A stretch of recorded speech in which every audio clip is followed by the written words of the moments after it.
You can't track a ghost in the dark, Sergeant. You especially can't track 10 of them. The words, laced with the easy arrogance of unchallenged authority, echoed in the humid Virginia night. Lieutenant Commander Rick Bulldog Jensen, a man carved from the very granite of SEAL lore, let a smirk play on his lips as he addressed the slight figure before him. The assembled operators, a mix of his own DevGru teams and a visiting contingent of Army Rangers, shifted in the oppressive darkness, their gear rustling like autumn leaves. A few of the SEALs chuckled, a low, rumbling sound of pack solidarity. They stood in a semicircle around the briefing table, its surface littered with topographical maps and glowing laptops, the only island of light in a sea of towering pine and suffocating blackness. Sergeant Anya Sharma said nothing. She didn't flinch, didn't sigh, didn't offer the slightest flicker of emotion in the harsh glare of the portable floodlights. Her focus remained locked on the action of her rifle, an M210 that looked less like a weapon and more like a prosthetic extension of her own body. Her hands, wrapped in worn leather gloves, moved with a serene, practiced economy, seating a magazine with a soft click that was somehow louder than all the preceding laughter. But across the clearing, observing from the deep shadows, just beyond the reach of the artificial light, General Marcus Thorne saw it. He saw what Jensen and his acolytes, blinded by their own legend, had missed entirely. It wasn't her posture, which was perfect but unassuming. It wasn't in her gear, which was standard issue at a glance. It was in the wear pattern on the rifle stock, a smooth, pale patch of wood worn down by the friction of 1,000 cheek welds and 1,000 different hides, a mark of time and pressure that no training manual could ever replicate. It was the silent testimony of a life lived behind scope. The general felt a familiar, cold thrill, the kind he hadn't felt since his own days in the shadows.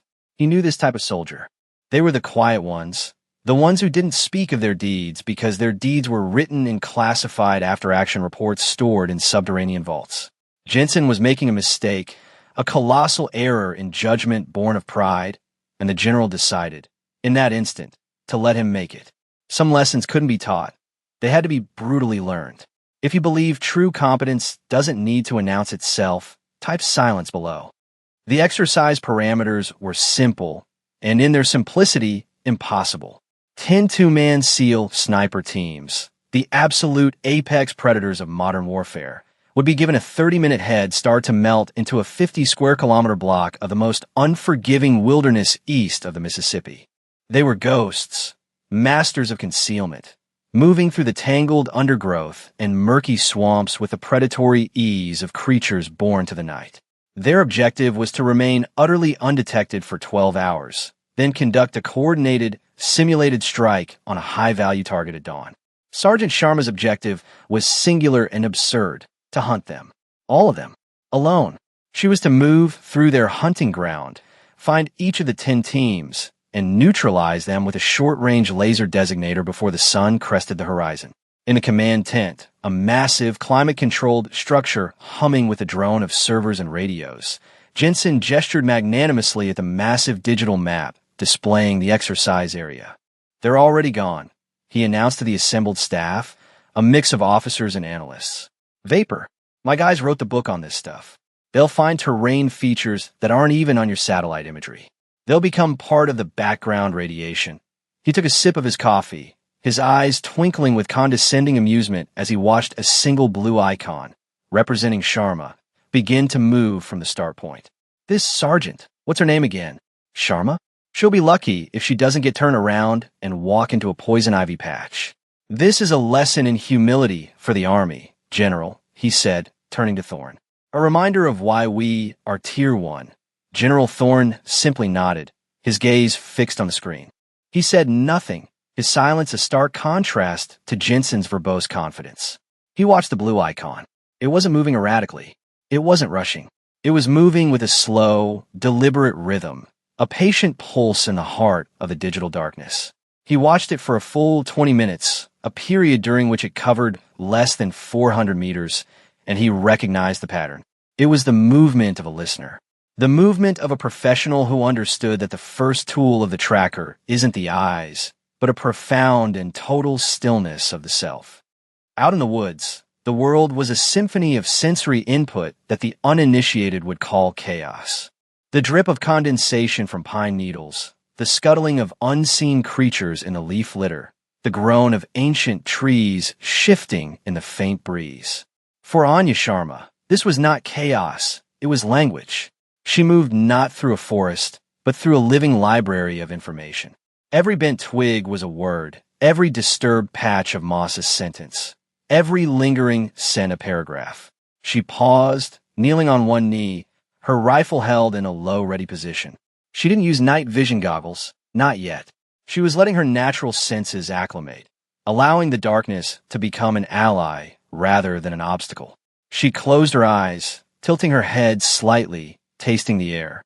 She could detect the faint, almost imperceptible shift in humidity, the subtle change in temperature near a small, sluggish creek 50 meters to her west.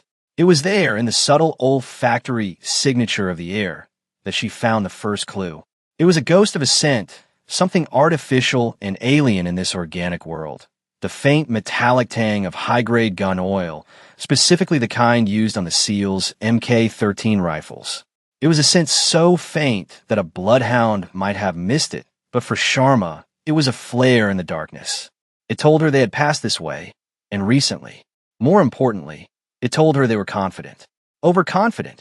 Only a team that believed themselves truly invisible would fail to perform a full scent masking protocol after cleaning their weapons. She began to move again, her steps perfectly timed with the sighing of the wind, her small frame weaving through the underbrush without causing a single unnatural rustle. She was no longer just a soldier. She was an idea, a whisper of vengeance moving through the SEAL's sanctuary. The hunters had become the hunted, and they didn't even know it yet. The first neutralized call came over the command frequency exactly 58 minutes into the exercise. A calm, female voice, devoid of triumph or emotion, simply stated, "Viper 1 is down." In the command tent, a red X appeared over one of the designated search grids. Jensen literally sputtered into his coffee. "What? No. No way. That's a comms error. Viper 1, this is Bulldog, status check." Over the only response was static. Then, the voice of the exercise umpire crackled to life. "Bulldog, this is umpire. We confirm Viper 1 and Viper 2 are tagged. They're out of the game." They were found in a classic L-shaped ambush position overlooking a game trail. The sergeant, she never made a sound. They said it was like a ghost breathed on the back of their necks, and then their vests lit up. A stunned silence fell over the command tent. Every analyst, every officer, every radio operator turned to stare at the big screen. The impossible had just happened. Jensen's face, previously a mask of smug certainty, was now a canvas of pure, unadulterated disbelief. He looked at General Thorne, searching for an explanation, but the general's face remained an unreadable granite slab. His eyes, however, held a faint glimmer of something that looked dangerously like satisfaction. The lesson had begun. The neutralization of Viper 1 was not an anomaly. It was a declaration. It was the opening sentence in a story that would be told in whispers for years to come. For Sharma, it was simply data. The first team's mistake, their scent discipline, their predictable positioning, had confirmed her initial assessment. They were operating from their playbook, a doctrine of tactical excellence that had become, in its own way, a form of predictable routine, and she knew that playbook better than they did. She had helped write entire chapters of it. She moved north toward a ridgeline that offered dominant fields of fire over a wide, marshy basin. It was exactly where she would position a team if she wanted long-range observation.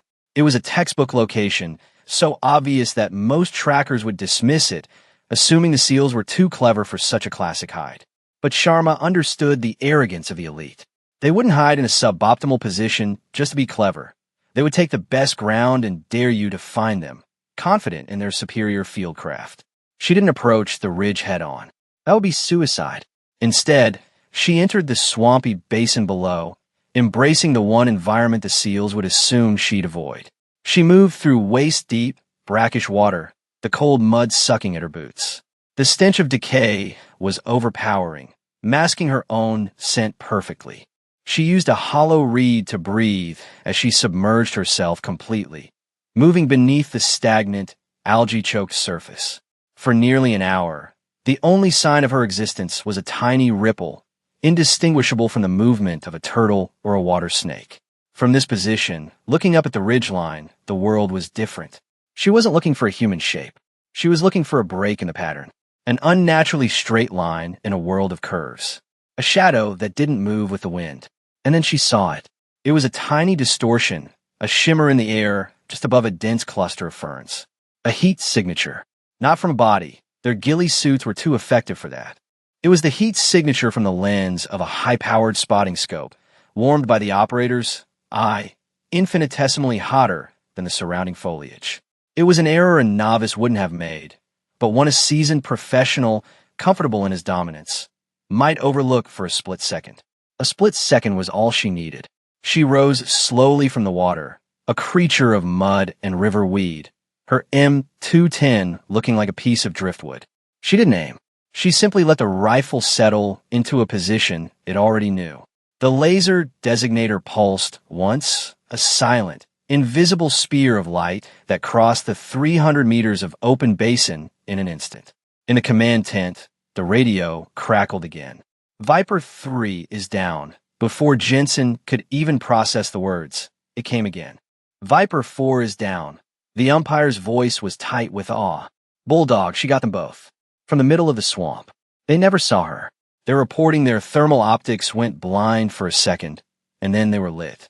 I don't know how she did it. It's not possible. Jensen slammed his fist on the table, rattling the laptops. Find her. I want every thermal satellite, every drone, every asset we have focused on that grid. Find her now. But the screens remained empty. The forest had swallowed her again. She was a phantom, and her hunt was escalating. The night deepened, and with it, the legend of Sergeant Sharma grew.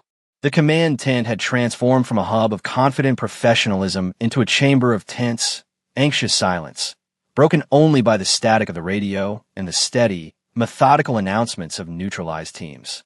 6 down, 7, 8. Each announcement was a hammer blow to the collective ego of the SEAL community. Sharma was not just evading them. She was dismantling them, piece by piece, with a surgeon's precision. She found Viper 5, a team of aggressive hunters who tried to counter-track her by leaving a false trail. She used a simple, ancient trick, tying a small branch to her boot to create a drag mark that suggested a careless, heavy tread. She led them into a narrow, rocky defile, a natural choke point. Then, she circled back, climbing the sheer rock face above them, a feat of strength and agility that defied her small stature.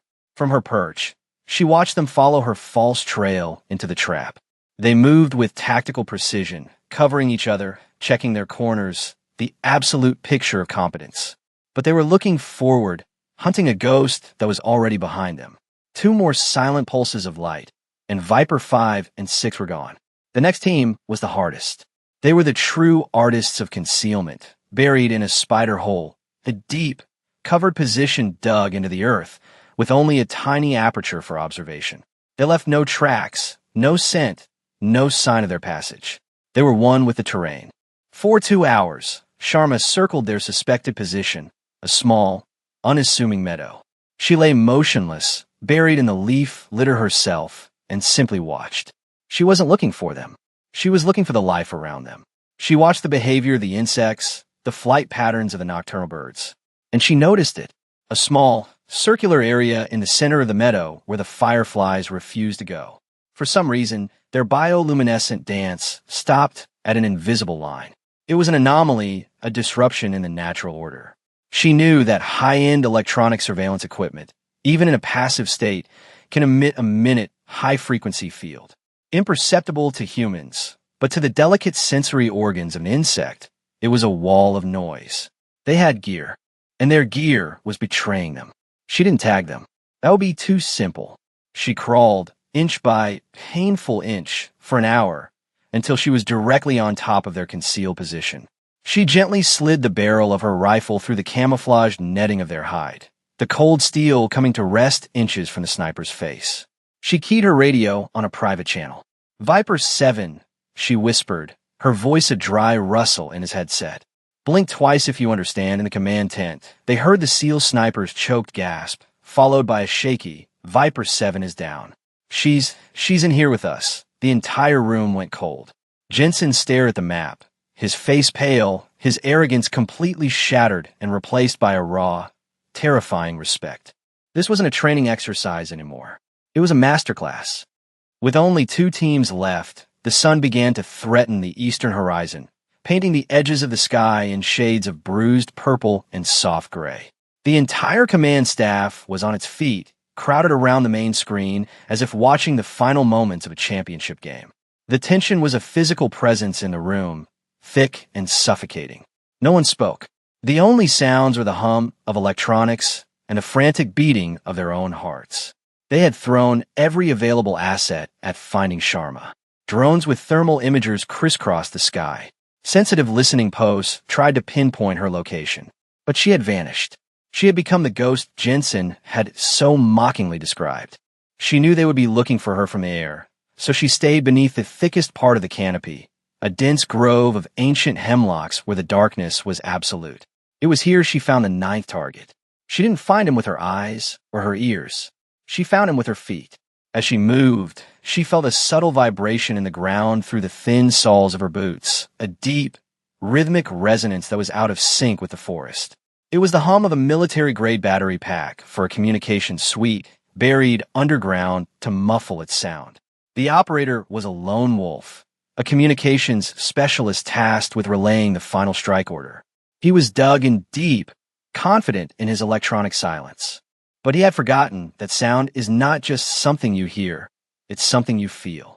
1 target left. This was the one that mattered. It was Jensen's protege, the best young sniper in his unit, positioned in a final overwatch position to protect the simulated target, an old, abandoned cabin. This was the kill box. Sharma knew it was a trap, a final, desperate attempt to draw her in.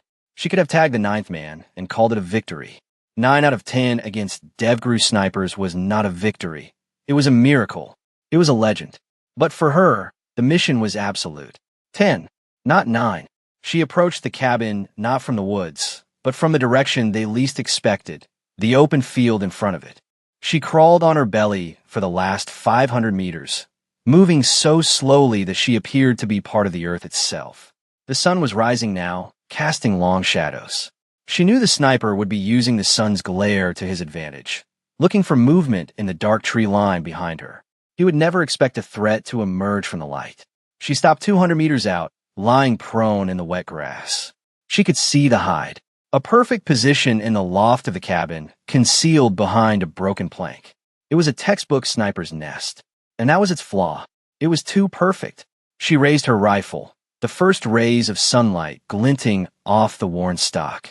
In the command tent, a drone finally got a lock on her position. "We have her," an analyst yelled. "She's in the open.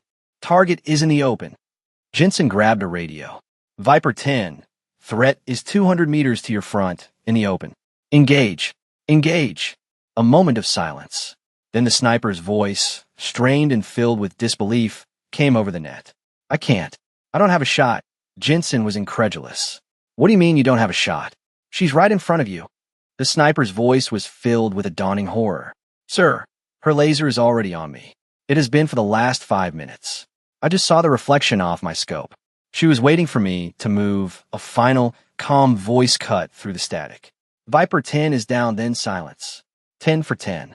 As the sun fully breached the horizon, bathing the forest in golden light, the impossible was made real. The command tent was a tomb.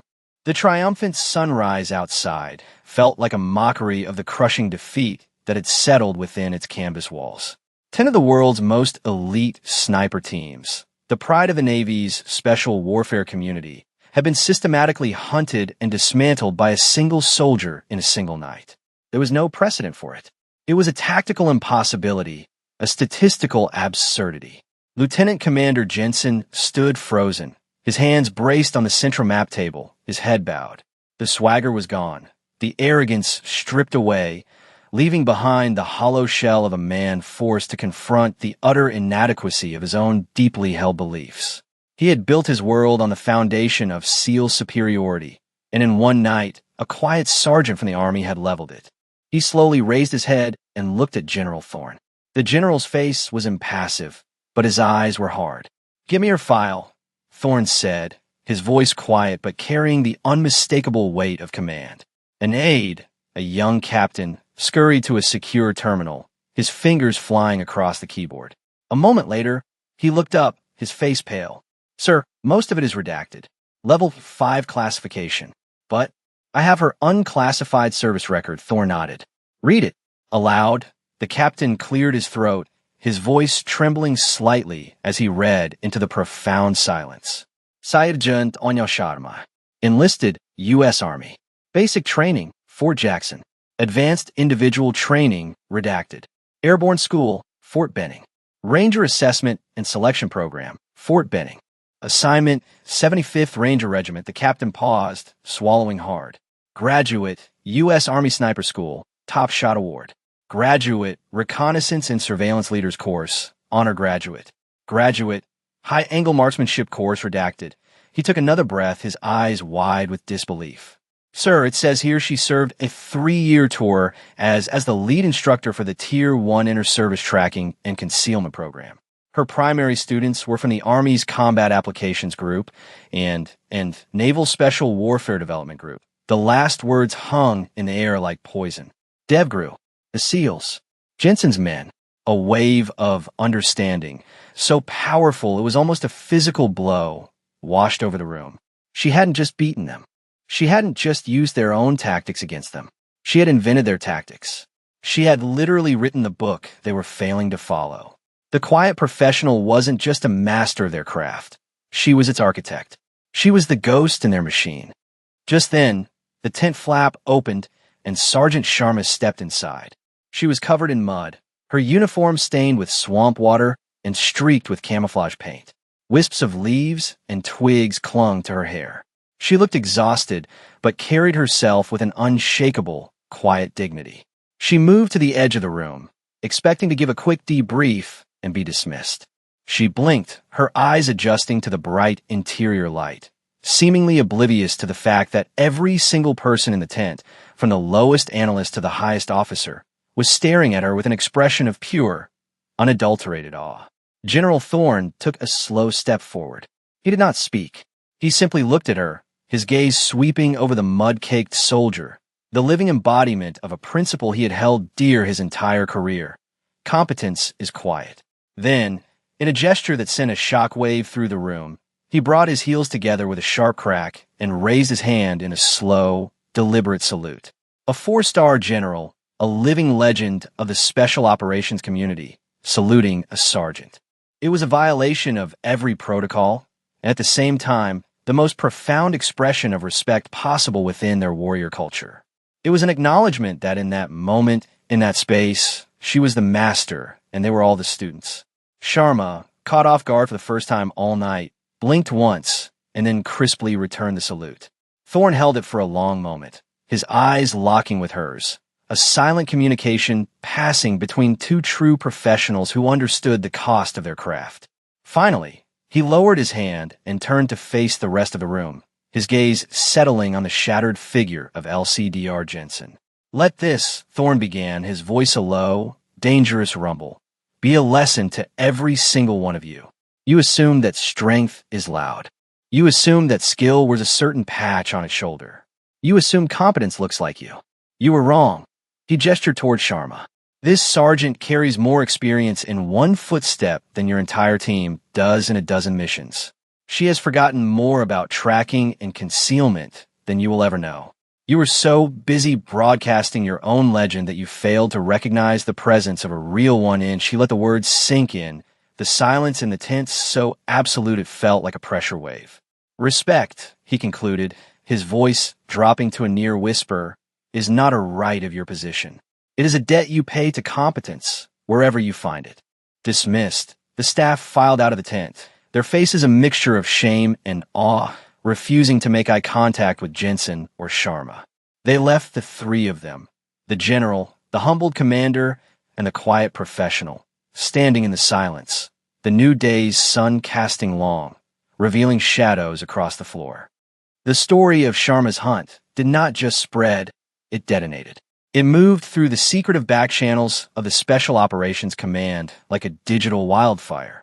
It was whispered in the chow halls at Dam Neck, debated in the ready rooms at Fort Bragg, and recounted with a growing sense of mythic reverence on secure forums and encrypted chat channels.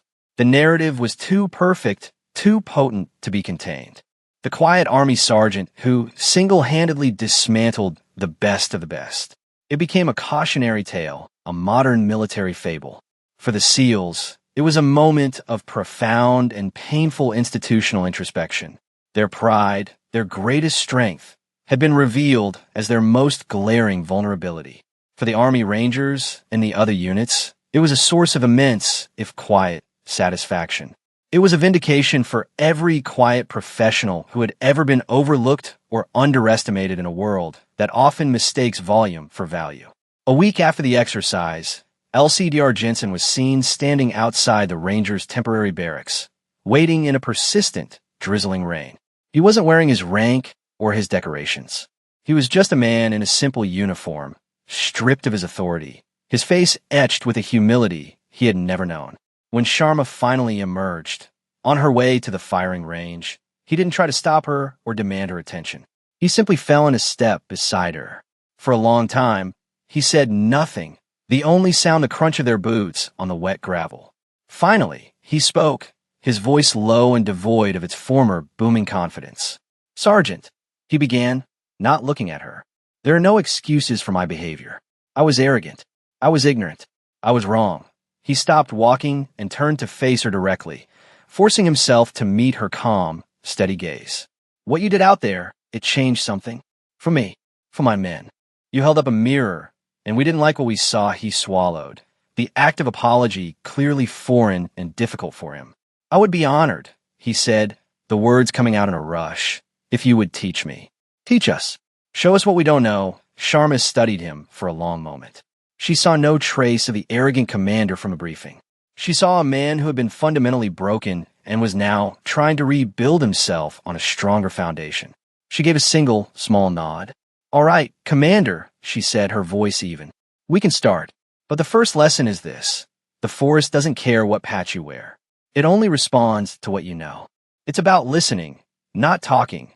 She then turned and continued walking toward the range, and after a moment's hesitation, Jensen followed, a student once more, ready to finally begin his education.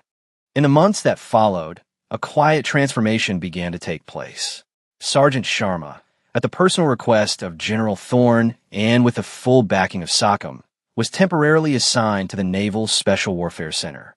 She didn't run them through brutal physical drills or lecture them in a classroom. Her methods were different.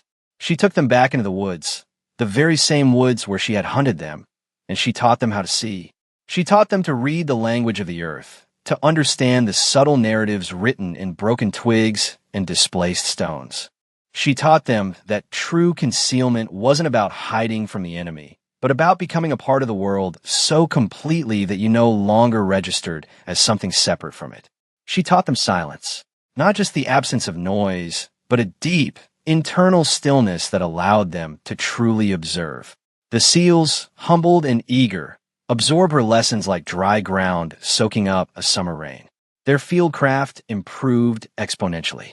They became more patient, more observant, more lethal.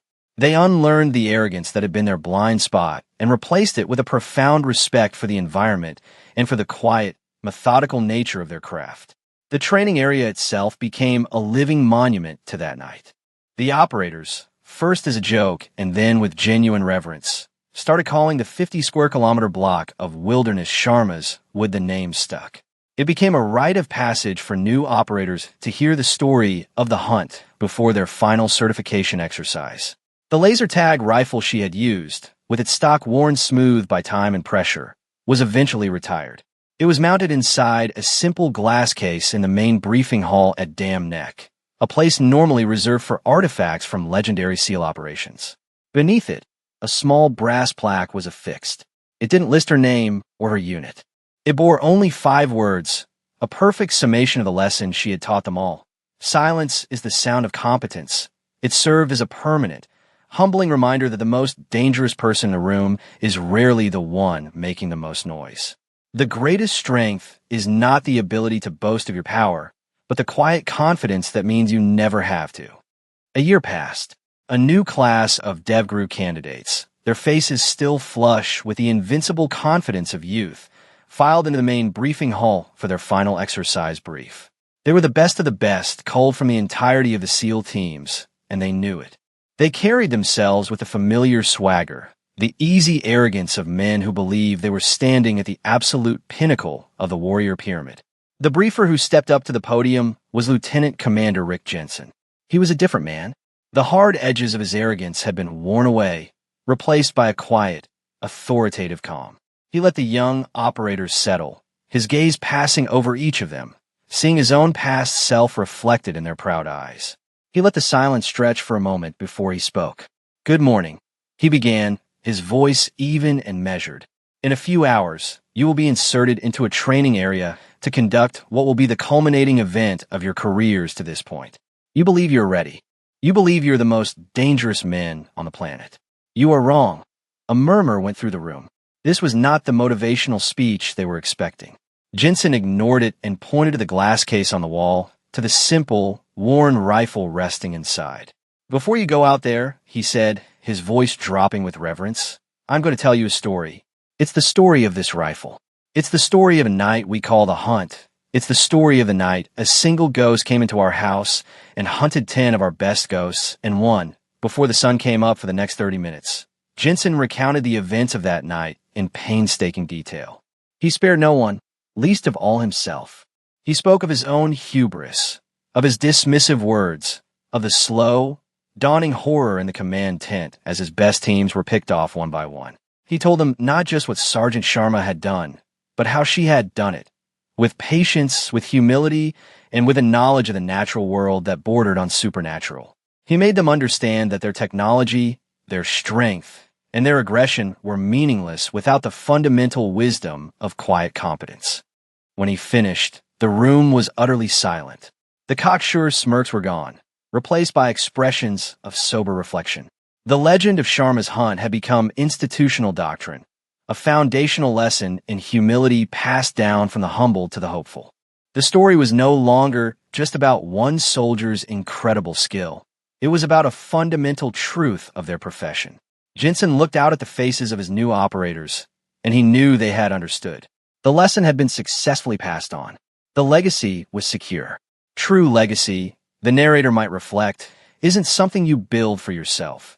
It's what others choose to build in your honor. It is not a monument of stone, but a lesson etched into the culture of an institution. Anya Sharma never sought fame or recognition. She never told her own story. She didn't have to. Her actions that night created a legacy that did the talking for her. It was a legacy of quiet professionalism, a testament to the profound power of demonstrated competence over loud assumption.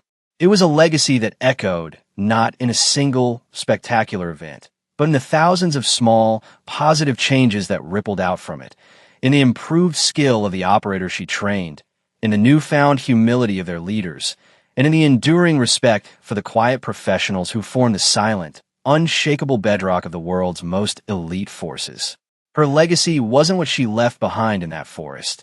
It was in what continued to move forward, long after her footsteps had faded. For more stories where quiet precision triumphs over loud assumption, and where silent professionalism defines their worth, subscribe to Unknown Heroine Tales.